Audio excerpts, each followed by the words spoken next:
This is the video overview for circuit number 2, body weight only. What I would say is if you did not watch the first video for the first circuit, just watch that first. There's some tutorial stuff at the beginning where I comment about setup and safety and stuff like that. So if you didn't do that or at least watch it. Watch it first and then jump back into this one, okay? So for now, I'm just gonna review the new series of exercises. Just make sure you have everything set up ahead of time and you have at least figured out where or how you're going to do things like reverse push-ups, if you're going to do reverse push-ups, or pull-ups and those kind of things. Or if we're going to do the alternatives like I'm going to show you to do with the towel in a couple minutes. Okay, so our first one is our side plank with leg lift. So again, we're starting with that core. For our side plank, we're getting that good side plank position. My hips are locked out, I'm squeezing that bottom butt cheek, I'm extending straight up. Maybe this is it, and this is challenging enough. We could do this, or we could just add time. Another way to make it harder is to add a leg lift, okay? Every 5 seconds, 10 seconds, or pick an amount you're going to do within the time frame that you're going for. Again, just another tweak, another way to make it more challenging if we need that at this point, okay? But remember, don't overdo it. This is like a kickoff for the circuit. So again, just like a continuation of the warm-up there. So our first exercise is our reverse push-ups. Now, like I commented on for the first one, if you have a reverse push-up set up and you want to do that, great. If you don't, like I don't have one here, or that's too challenging, right?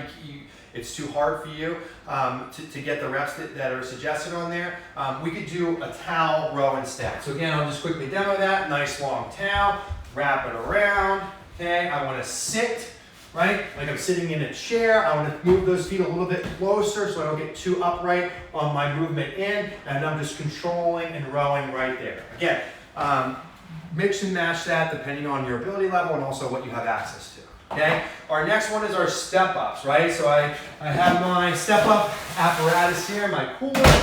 For our step ups, okay? We want to be violent with both feet. What I mean by that is the foot that steps up and the leg that drives up both need to be violent, okay? A lot of times what I see is when we're doing these in the weight room, we just softly step, okay? That's not how we run. When we're running, we're not lightly touching our foot down. We're being violent. That's a fast, dynamic, explosive strike with the ball of our foot, right? So that's what we're trying to mirror here. Just think like there's a can of soda on here. We're trying to crush that, right? So that's what the leg that's stepping is doing. The other one, the important part is we want to mirror a running form or groove a running form. So the leg that steps up, I want to finish with my leg parallel to the ground and my toe out in front. I don't want to let that foot sag. You see that all the time in the weight room, right?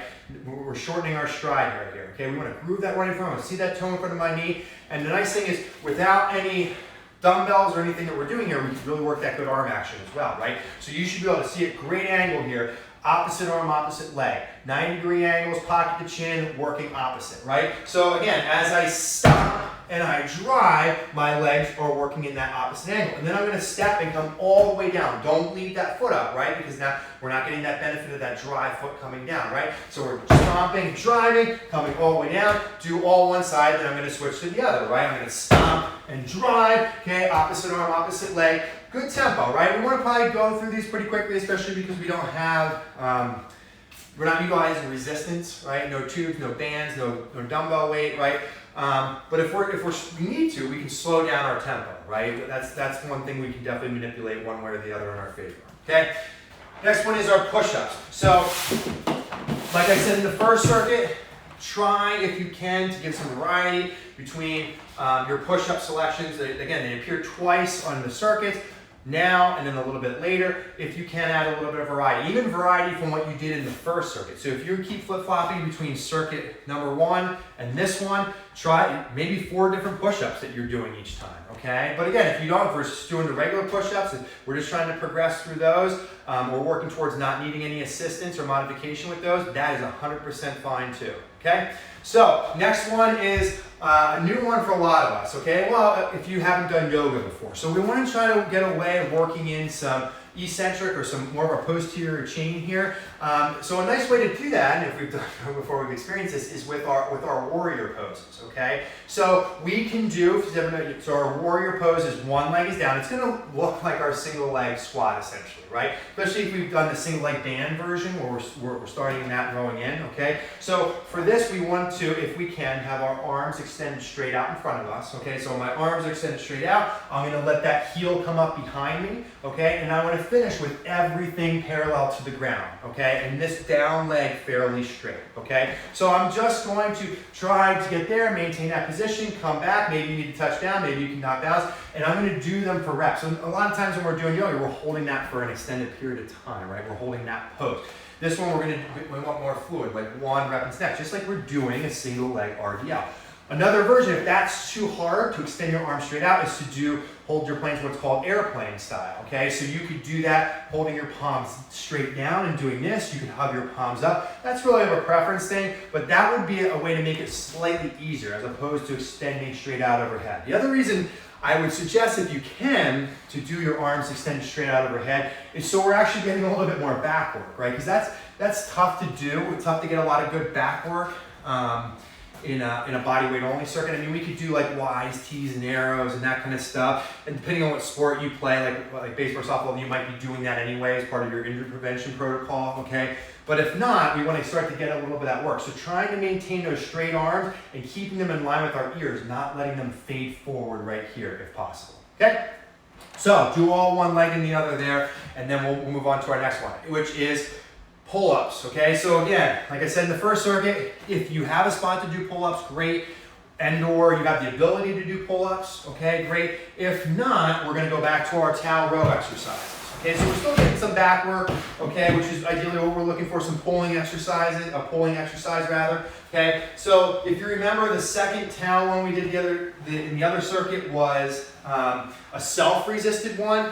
Now we're going to do, it's going to look similar, but we're actually just going to do a single arm towel row. So I'm going to get in that same seated position, except I'm going to just pull with one arm. So right now I'm holding on with both, but I'm pulling with my left arm. Now I'm pulling with my right arm, okay? But everything's the same. You notice I'm kind of locked in with that torso, that upper body torso. I'm not letting my chest fade forward and back there, okay? So again, pulling with one arm at a time as we're going there. And if that's too challenging, you could go back to just doing the regular ones, okay? Doing both at the same time if you're not ready for doing a single arm version of that, okay? Next one is our side jumps. So this is, if we remember the first workout, we had our step overs. So we just want to work a little bit more of that lateral motion, okay? So when we do a side jump, 1 rep is jumping all the way out and all the way back, okay? And what we want to try to do is, we're greedy, get nice and high and get far, but as far as posture is concerned, drive our knees up to our chest, okay? So instead of jumping, a lot of times we'll jump and we'll heel tuck on these, okay? Again, we want to connect with our running form, right? We want to try to get the knees up and out in front in this position. Almost like we're in a double march position with our legs as we're going out, right? But the other thing is it helps engage our core a lot, which we want to get that added benefit too, okay? So my arms for all my jumps take me where I'm going, right? So when I do my broad jumps, out in front. When I do my vertical jumps, they're going straight up. When I do my side jumps, I'm throwing them over my shoulder here, okay? Almost as I'm tossing like a bucket of water, right? So I'm gonna get my good dip down to a 2/3, 3/4 squat. My arms are coming across my body, and then I'm throwing them violently in the direction I'm going. And as I jump, I'm driving my knees up and out, I'm absorbing down, and I'm immediately jumping right back, okay?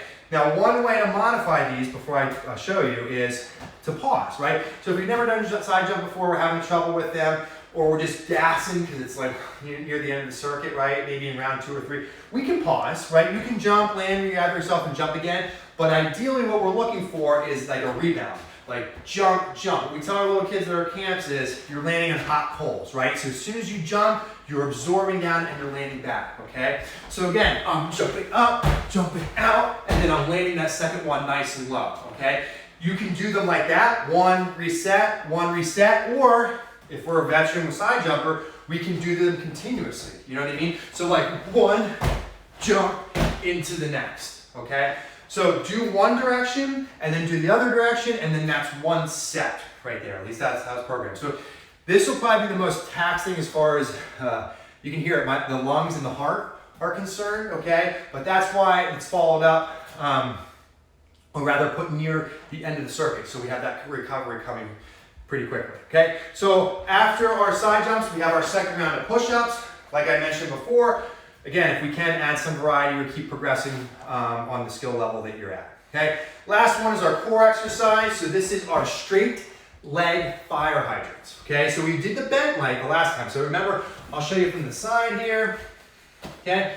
Our bent leg, we have our hips and our belly button locked in, our belly button straight down. We're gonna lift that leg straight up to the side and back. This is kind of like the next version of that, okay? A little bit more challenging, a lot more hamstring, right? So tight hamstring crowd, this might be a struggle initially, okay? So what we're trying to do here is lift my knees straight up to the side and then extend straight out, okay? Lift my knees straight up and then I'm extending straight out to the side. So if I was doing these against a wall, right?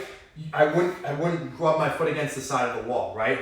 I want to go, instead of going straight back here, I want to go straight out to the side, okay? So right now my leg is parallel to the ground, okay? Parallel down is perpendicular to my torso, almost like I'm making an L shape with my body and my leg, and then I'm bringing the path right back where it came from, okay? This is one where tempo does not matter. It's all about posture. Take your time, really focus on bringing the knee up, extending out, stretching that hamstring, and then controlling back. Again, think non-traditional core muscles. Where we're gonna feel this a lot is, besides our hamstring, our glute, our butt, and then our low back into our oblique there, okay?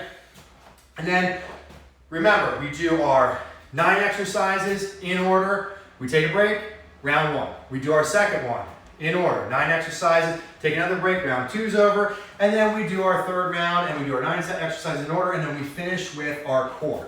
So for our core, we have our rotating leg extensions and our bicycles, okay? So for rotating leg extensions, we're gonna get in essentially like a Russian twist position. I'll try to show it from a couple angles here, okay? So I'm gonna be on my butt. You actually wanna keep your palms down though. So normally when we Russian twist, our hands are off the ground. The only point of contact is our butt. The similarity is I want to lean back a little bit. So my heels are off the ground, bending my knees, I'm leaning back at a slight angle. From here, I'm gonna put my palms down and stabilize.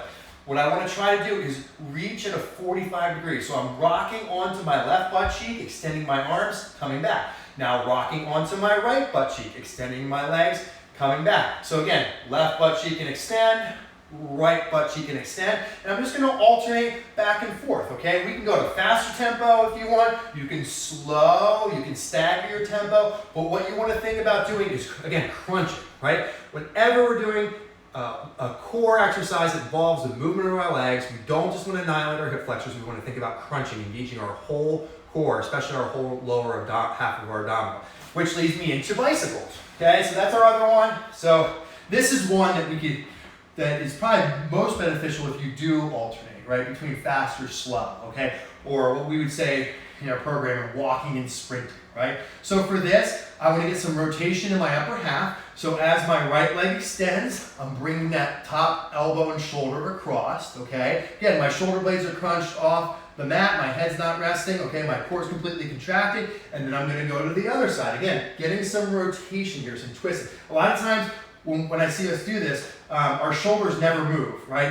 They never move. We want our shoulders to turn, turn, turn, turn. That's gonna get a little bit of that rotation going there, okay? But a bicycle, that's one, it's an oldie but a goodie, but still very beneficial if done correctly, all right? So, we have our 9 core exercises, we have our 9 circuit exercises rather, we have our 2 core exercises. Hopefully we're good to go. Any questions, reach out. If not, let's get after it. Go Lehigh.